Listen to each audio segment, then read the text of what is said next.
We come to the next part of the story of the parish of St James, which is perhaps more about what might have been.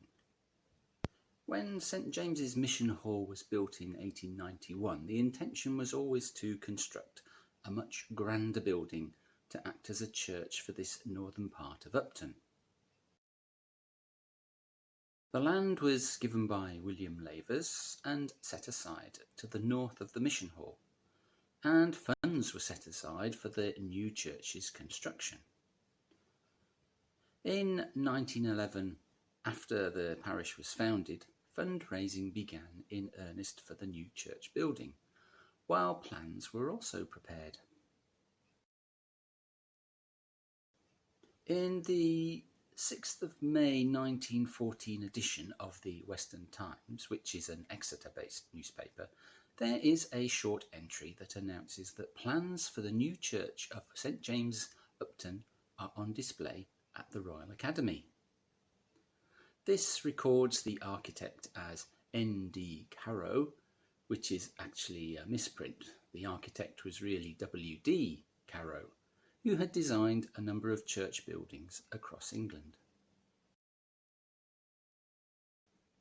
The Royal Academy catalogue, in its architectural drawings section for 1914, lists entry 1929 as St James's, Upton, Torquay by W.D. Carow. Enquiring with the Royal Academy revealed that the whereabouts of the actual drawings or pictures used in the exhibition is currently unknown. But they suggested contacting the architects, who still have offices in Tewkesbury, Wells and Newport. They informed me that the W.D. Carow archive was now stored as part of the Archive of Historic England. It turned out that Historic England did indeed have the archive, but that it had not yet been properly catalogued or digitally scanned. However, having requested a search, they found 16 drawings in the archive that related to the proposed church building of St James's, although half apparently are really just rough copies of the other half. I was eventually able to acquire copies of the 8 drawings that made up the plans for the new church of St James's, Upton, Torquay.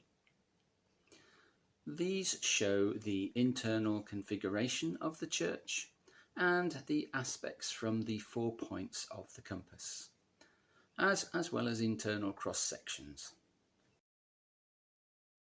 As can be seen, it would have been a substantial building.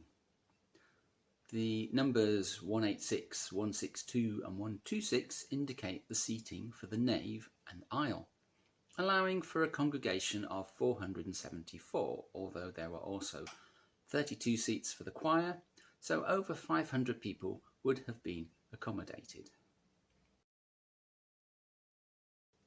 The south elevation, which is the view of the building when you are looking north, gives a much more impressive perspective.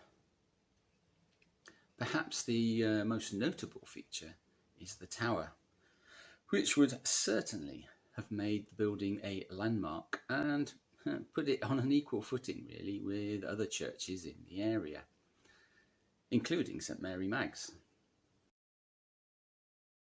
The northern elevation is what you would have seen when facing south. And with such an imposing building on St James's Road, one can speculate that the road priorities may have been different from what they are today. The west elevation is the side of the church that would have been on the street. Again, the tower would have formed an imposing feature and would probably have been taller than the block of flats which occupy the space now. The east elevation would have faced the quarry, and it would be interesting to know if there had been any thoughts about the stained glass windows.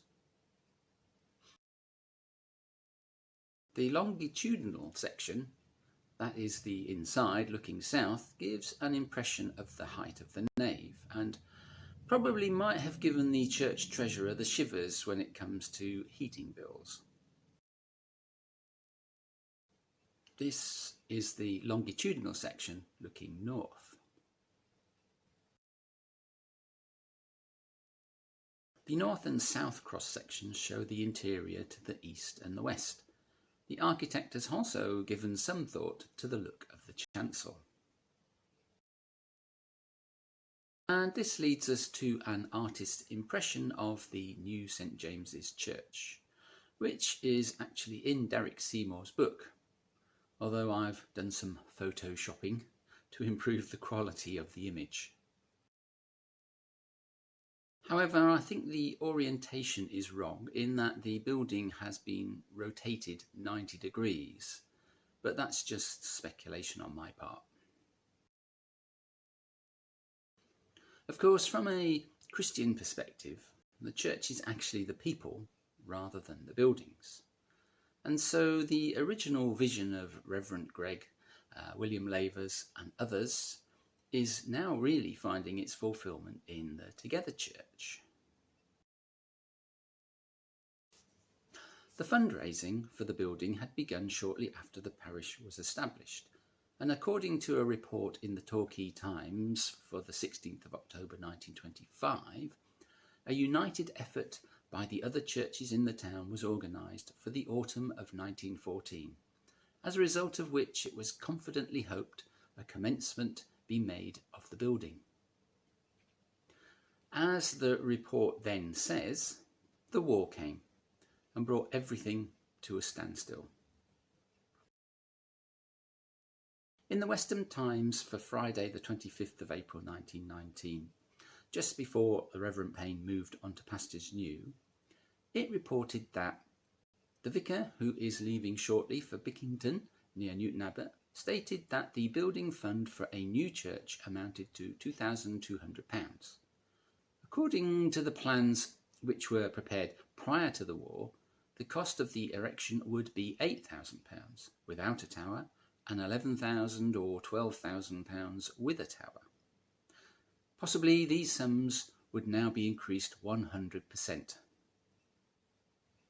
Consulting everyone's favourite search engine, it is possible to discover that £100 in 1914 would be worth well over £12,000 in 2022.